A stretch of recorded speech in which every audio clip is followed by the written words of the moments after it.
Hello, everyone. I'm Nick Powles. Welcome to Season 2, Episode 6. My co-host Charles Nicola will be joining us in a second, as well as the Devina Bhojwani, who is with Idea Lab Kids.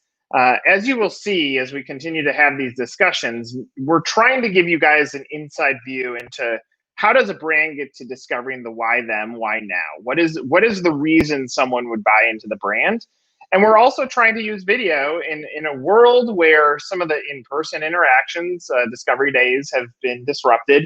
We're using video as a shot or as a way to give you guys good insight into seeing the passion behind some of the people behind the brand. So Charles and Devina, welcome to this episode. Devina, I would love for you to position the brand. Tell us what's going on with it now, and to the eyes or ears of a prospective buyer, like what should they know about Idea Lab Kids and what you're trying to do in the marketplace? Sure, definitely. Firstly, thank you for having me here today on this call. Super excited to be here. We've been working with your team for over a year and love all the work that comes out of your group there. So Idea Lab Kids is a young franchise. We've been in Houston, Texas. That's where we were formed, and we've been franchising for the last three years. We started with our first location in Austin, and as of date today, we have 106 assigned locations sold.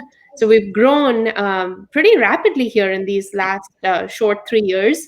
And you asked that question, Nick. Why now? This is the best time ever to get in and learn more about our brand for sure. I don't know if everybody on this call is aware of this, but there's only 10% of franchisors that get to being at the 100 mark, and we are one of them. So we're super proud to be where we are.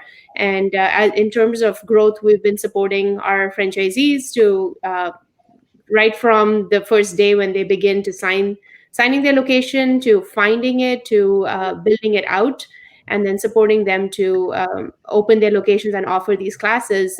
We are in the STEAM space, and we offer, or rather STEM now. It's science, technology, engineering, art has been added in there, and mathematics. And we offer after-school classes at our brick-and-mortar facilities. And we also do on-sites where we go to schools and offer these same programs. And more recently, with COVID, we have also, of course, pivoted online, and our programs are also offered on the online space. Devina, as you reflect on your brand, how would you describe what really differentiates your brand from, say, competitors in the STEAM or STEM-based arena? Yeah, sure. That's a great question, Charles. So what really differentiates us is, the fact that we have all the offerings under one roof. So a parent who, like me, who has a girl and a boy who's looking for coding and an art class, you come in and this facility offers both. That is one. And then the second thing is the support that we really offer to our franchisees. We have a custom point of sale system that is built for our franchisees. It's I say custom because not a lot of franchisors offer a custom platform. This really helps with the after school space where all our forms and requirements, especially licensing requirements, they're already built on that platform. That's already available to our franchisees. And then more recently, we're also pivoting our lesson plans to be in an online space so that they're available to our franchisees right at the click of a button, and nobody has to print and go through a rudimentary printed out lesson plan. So those are the three key differentiators for us, is really our programming, which sets us apart. All our programming is built in-house, and all our research is done in-house. We actually have at our offices here in Houston, we have a play lab, and we play in there with drones and all sorts of different programs that we're testing out before we roll them out to the franchisees. I would imagine one of the new points of differentiation in your space is also the solution for the parent, because in today's world, education has completely been disrupted. We still don't know what schools look like in the fall. And eventually, I mean, all indicators are pointing to a place where eventually we have a vaccination, and there will be an other side to this.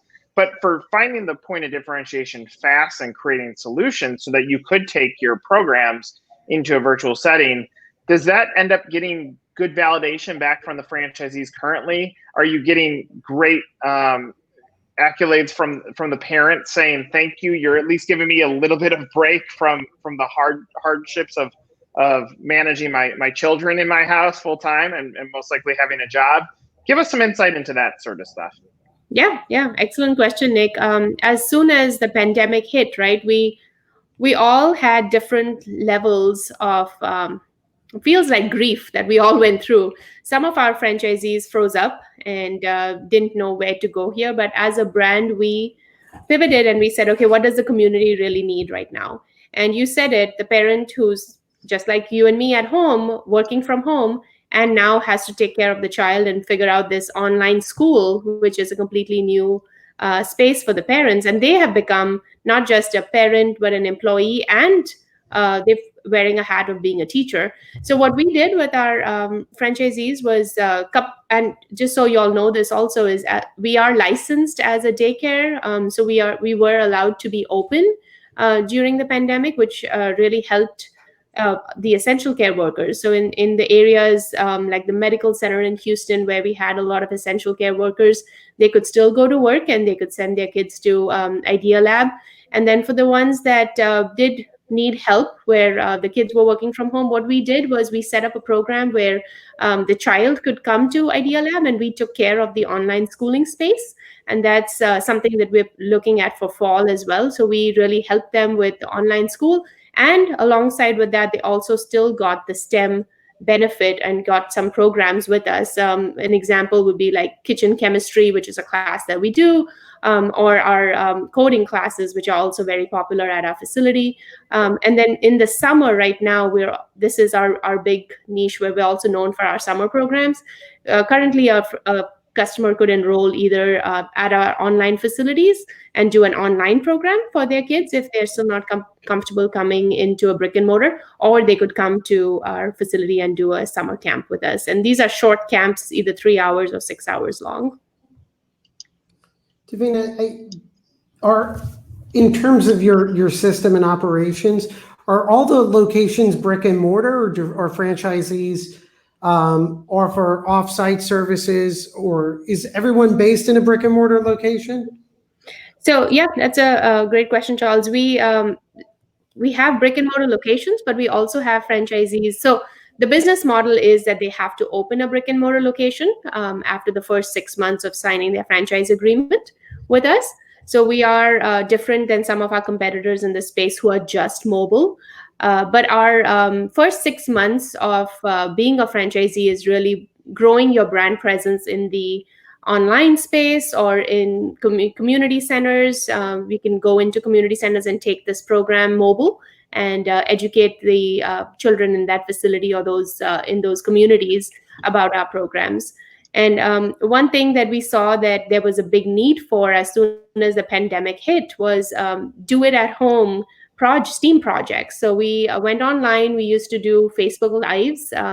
We were doing them almost every single day back then during the pandemic. And our videos, which used to get an average of 400-500 views at a time, suddenly shot up. They had a straight shoot up to almost like 3,000 views. And these were projects that kids could do at home. They could build a robot with cardboard and just the community. There was such a thirst, I feel, for the community that that's probably why we saw such a need for these types of classes that parents could just oversee, and children were online with us on the space doing it.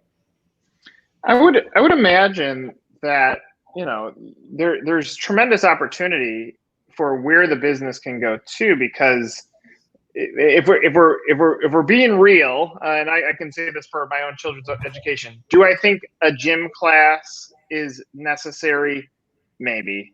But if you go back to the fundamentals of what the skill sets that I need my child to know when they hit adult age is everything that you're teaching. So even though this world has been disrupted, your business is solving such a necessary issue And frankly, I'm intimidated by some of the things my children are learning. I'm looking at these workbooks. I'm like, I have no idea what the answer is. So when you're thinking about this, I mean, obviously COVID as a disruptor to business exists, and it's tough on people's lives. But from a business standpoint, it's almost like you guys are well positioned to at least have a point of view on this space and then continue to thrive. Yeah, yeah. I like how you said that, when you look at your kids' work, I mean, I feel the same. I look at my son who's coding on Roadblocks. He loves the game and he does coding on there. And he's gotten to such a level that I cannot even help him anymore. So he really needs some advanced classes on it. And he's only 9 years old. And I didn't learn personally how to code until I was in college.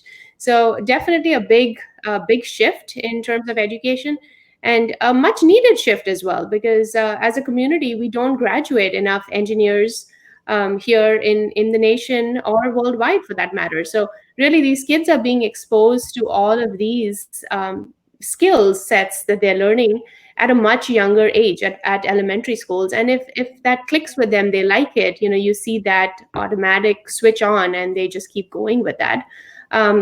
I have a 12-year-old daughter who is not super fond of coding, and that's okay. Art is really her thing, and we see her thrive in that space. But Nick, you mentioned about COVID and how brands have pivoted. I feel personally that we are all in the same storm together, and we can either let the storm move us in different directions and go with the flow or go with the wind as it takes us. But what we have decided as a brand at Idea Lab is to have a rudder on our ship and to determine our direction. Where are we going? So we have intentionally positioned ourselves to be ahead, to end the storm ahead, and hopefully, this, just like you said earlier, this might be here to stay for a while. And once we have a vaccine, things will be back to some sort of sense of normal. But we need to be in control of what that new normal looks like. Tying this to your earlier comment, right? I think you correctly pointed out that for a young brand, it's very rare to be over 100 locations, right? And I think that's a very significant statement and a very significant achievement, right? And so as you reflect on that now, post-COVID, even if we took COVID out of the picture, reflecting either for other franchisors out there, and I think answering this question is going to give insight to future franchisees. What would you share as you look back at some of the reasons why at the franchisor level, at the franchise development level, you guys have been so successful in growing your system? Yeah. So when I look back at what we have done right, we actually our journey started in 2011, 2012, where we ran a couple of our locations ourselves for several years before even thinking about the franchise journey. And then we spent a whole year developing our franchise manuals, our operation manuals, and that was 2016 to 2017. And in 2017, when we decided to franchise, we were ready. We had everything in place. We had our business model, a profitable model that worked, and an operations manual that could be rolled out to multiple franchisees. And we really hit the ground running. So that was definitely one of our strong suits. I will also give you a weakness that was existent of our brand back then. Was we sold, and we sold very quickly, but it took us a while to get these locations online and up and running. As you all are aware of, it takes some time for a franchisee to find the right location, to actually sign the lease. And we were not really helping a lot in that stage initially. But what we've realized is the more we handhold and the more we help a first-time business owner with exactly what's needed to get their locations online and running, the more success it is. Success for the franchisee and success for the franchisor, because we have that income stream that starts coming in on a monthly or quarterly regular basis. When you reflect back at the beginning, becoming a franchisor, and obviously there's a point where there's a consultant or someone that paints this rosy picture of what franchising is.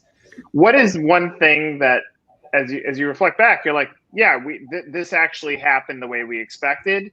And then maybe advice for someone that's thinking about even franchising their business on one thing that is like, hey, just so you know, you're probably going to be told X, but the truth is Y. Just be prepared for that. Yeah, so true. So our first year of franchising, we used exactly the franchise consultants. Just as you mentioned, nobody knows this out there, but they charge you a significant portion of your initial franchise fee. 50 to 60 to 70% of that initial franchise fee in some cases goes directly to them. And they paint a great rosy picture. They make you sound like you're the leader in the space, even though you are in year one of business ownership from a franchisor perspective. So when I look back at that, it makes me almost wish that we hadn't used as many consultants, that we had done more organic marketing, which we are doing these days, where we focus more on the core of the brand. Let's face reality, right, guys? Everyone wants to focus on ROI and on numbers, but at the end of the day, to be a franchisee, you really have to have passion for this space. You really have to be passionate about educating children, about changing our next generation and our future. And my own personal history is I've been a franchisee for 8 years with a different brand, was Gymboree Play and Music. And I got into franchising and being a franchisee exactly for those reasons. And I think when you approach it from that perspective as a franchisee, that truly is where you are able to be successful. I ran some of the most successful locations in the nation. And I reached a point where I said, okay, what's next? And the what's next answer came to me was to turn into a franchisor and to, take that know-how and that my skill set that I had in my toolkit to pivot and to help these other franchisees, which are in the space for Idea Lab.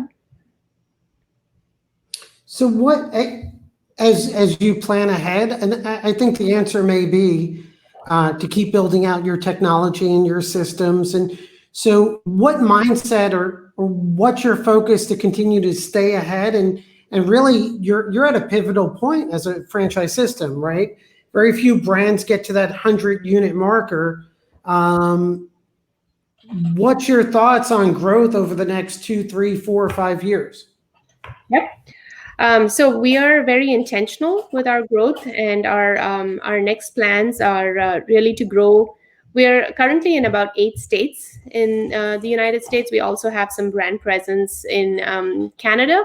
And interestingly enough, we also had some interest in the Middle East market. So even though we were not looking to expand in the Middle East, we have sold the rights to a master area developer for the entire GCC. And that happened, I've emphasized that because that happened very organically. Even though we had internally had said that we would not go international beyond United States and Canada, the right partner came along, and that truly has led to a great partnership. And we're super excited to see that location open in the next, and those several locations in those countries open in the next few years. So our focus really in the short term, in the next 2 to 3 years, is to grow our brand presence in the United States and to focus. We still have several large areas open. New York is one of them. We have a location in New Jersey, but we don't have anything in Manhattan or Long Island. Those are certain great markets which would, I know, perform really well. We have Florida open and several other areas, but so that really in the short term is the next focus for us, and then continuing with our growth of this technology, which either the pandemic has pivoted us to, but we were already looking at how to take our brand online to make it more available to the millions of families out there. Devina, what I would love for you to close with is, obviously, if someone's watching this, what process should they take for inquiring, which you give the website in a second, but also what process do you want them to go through to perform the due diligence to make sure it's the right fit for them? Sure, absolutely. And the right fit for them and for us, because it really goes both ways. We want to make sure that we are getting the right franchisee in who's going to be successful in our system as well. So the next steps, if anybody watching this show is interested in learning more about Idea Labs, please visit our website. It's called franchise.idealabkids, kids with an S.com. You could learn more about our brand out there, and then definitely email us at franchise@idealabkids.com if you want to learn more. And then we also host every alternate Friday, we host an executive call where you get to hear our VP of sales and also our director of technology talk more about the brand. And the call is really open to everybody. It's every alternate Friday. The next upcoming call is actually this Friday at 11 a.m. Central. You don't have to even be a prospect or a franchisee or just somebody who's curious to learn more about the brand. Log in or join us on that journey. I personally started my own journey in 2010, and I'm very passionate about anyone who begins that, because taking that big leap or that big step into small business ownership just pivots you into a completely different direction, and you never look back. I used to I worked for several large oil and gas companies, and ever since I've switched to entrepreneurship, I've just haven't looked back, and I don't miss it. I love it. And, you and I end up being in a special club. I doubt Charles knows what happens on Roblox, because your kids are a little bit older than ours. But my kid, he'll go find yours somewhere on B-Swarm Simulator, and they can get connected on there, or he's going to have to go download the apps that he's created. But yeah, loved hearing about your journey. Looking forward to seeing where it goes. Thanks for sharing some time with us. We wish you the best of luck. Thank you both for having me on this call. It was very nice to meet both of you. Nice to meet you too. Stay safe. You too.